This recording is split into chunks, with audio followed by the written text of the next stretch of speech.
Velkommen til programmet Bag Scenen. Mit navn er Danny Laursen. Jeg har været bag scenen og talt med Sean Patrick Michael Gerard. Han er født i 1954 i Melbourne, Australien. Men han er nok bedre kendt som sanger fra Irland med navn Johnny Logan. Vi startede med at tale om tiden efter Melodi Grand Prix i 1980. I love the way you say 1980. Yeah. No, that sounds like in 1980 we invented the wheel. God, like I said, and it was in 1980 that I first came to Denmark, and I worked here a few times, did a couple of shows, and then I did a few TV shows and this, and I just over the years I kept coming to Copenhagen, but really in the year 2001. I kind of established it as a second home. You know, I've been working with Danish musicians and Danish producers, and I come here regularly, to work here as often as I possibly can. And now I ask you, how was it to win in 1980? Whoa, well, not having won this year, I can't tell you the difference.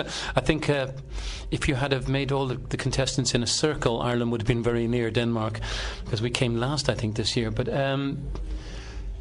it was very exciting, a lot of innocence, just, unbelievable sense of pride that you'd won for your country, like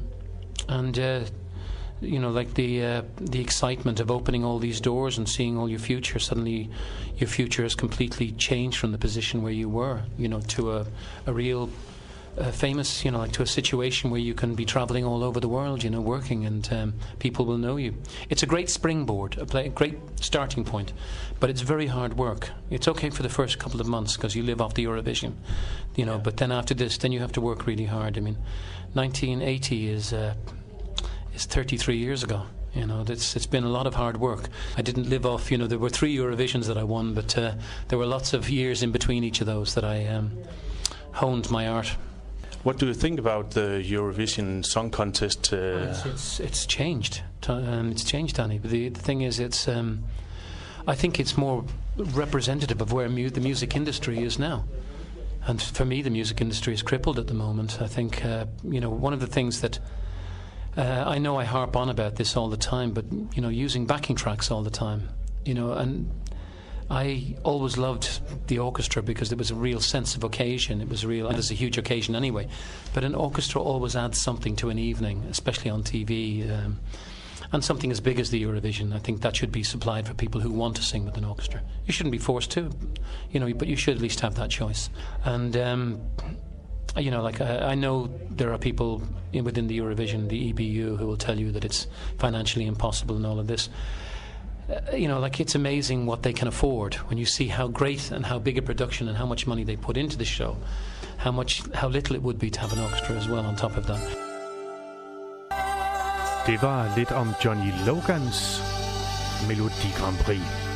Vi talte videre om musikbranchen anno 2013. Because if you look around and you see X Factor and pop stars, you don't have the investment from record companies or from the media into the artists that you had back in the 80s and the 90s, the early 90s, but particularly the 80s. You see record companies gone bust. The whole industry has changed now. There's Spotify, and there's downloading, and there's iTunes, and this is. I think there were 300 record stores in Norway last year, and now there's 50 left. And funnily enough, the revolution is coming because people are buying sort of the vinyl records now again. They're going back to vinyl. They're flourishing. The record stores are selling more and more vinyl records along with downloads. Maybe that's where the future is. But it's morphing. The music industry is morphing into something else. And I hope I'm around to see where it comes out, and that it's still healthy, because I have a 21-year-old son who's a musician, and I want him to have a future in the industry. But at the moment, it's very difficult to see people having a lifetime in music. It seems like the normal. People want to be stars, and they go on Pop Stars or X Factor. The names even tell you. And then they're famous for a year, 2, 3 at the most, and then they're gone. I mean, if I was to ask you who won Pop Stars 3 years ago, could you tell me? No. Yeah, no, that's it. That's unfortunately the reality of the music industry, and I think the Eurovision represents that now. the whole, not just the music, but also media. You know, in 1980 when I won, within 2 weeks I was number one in every country in Europe. And I flew from country to country and did the biggest TV shows imaginable. Paris, the Lenny Renault show, Wetten das, Hit Parade in Germany, Top of the Pops in England. And the thing was that, you know, your life, after winning the Eurovision, the media worked slowly, you know, like, and you remained famous for a few months. Now it's a few days. Something will come in the newspaper. 3 days later, there'll be a disaster in America, or God forbid, you know, other countries or whatever. And that takes over the headlines, and you're yesterday's news. And next year, the Eurovision comes around, and you're the old winner. You're not the new winner anymore. So it's very, very important for the Danish winner this year that they worked really, really hard this year. You know, forget the holidays, work really, really hard, and focus on your career.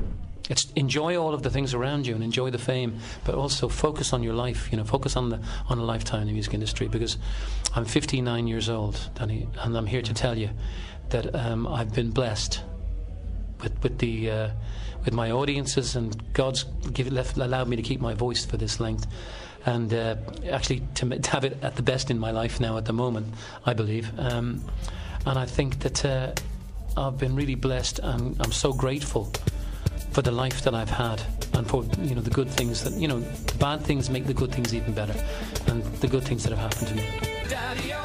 And that was the Eurovision Song Contest. Now today you're back to the roots, back to the Irish traditional music. I just carry on. I mean, I did 6 years ago an album called The Irish Connection 1, and that went double platinum here in Denmark and double platinum #1 in Norway for 6 weeks. It's just been the follow-up to that album has just been released here. It's called The Irish Connection 2. It's been released 2-3 weeks ago now, and a week ago it was #7 in the charts. So the TV ad started last Monday, so I hope it's going to go up the charts, and we'll see. But #7 is already a success, you know. And my last album, I think, was #9. Before this, that was more R&B, rhythm and blues, and, you know, soul music, and the stuff that I've been writing over the years. And I have no idea where I'm going to go next with my music, but I'm at a great point in my life where I'm really enjoying what I'm doing. And you're right to say I'm going back to the roots, because it's what I started out doing when I was 16 years old, playing in Irish pubs. But I'm doing it not because I have to. I'm doing it because I enjoy doing it, and also my audience enjoy it. Now you're in Denmark, and you're a lot in Denmark. We see you often in the Danish television, TV2, Charlie, and so on. And this is it the fourth time in Holstebro? In Holstebro. This is my fourth time here, yeah. And it's great. I mean, it's got better and better every time we've been here. I mean, we always sell out the arena here, and it's the people, the audience is great. And this time, like, we stay over tonight, so maybe I get a chance to look around the town tomorrow. And that would be nice. I've already popped into 1 or 2 shops. But it's, you know, it's always a joy to come here. It's always a joy to come to Denmark. I have extremely loyal fans here. And all my musicians come from Copenhagen, from Denmark, you know. One of them comes from Aarhus. I shouldn't just say Copenhagen. But, you know, Denmark has been incredibly good to me. And as long as I have a voice, and as long as they want to hear me sing, I'll be coming back here and singing. Okay, thank you. It's a pleasure.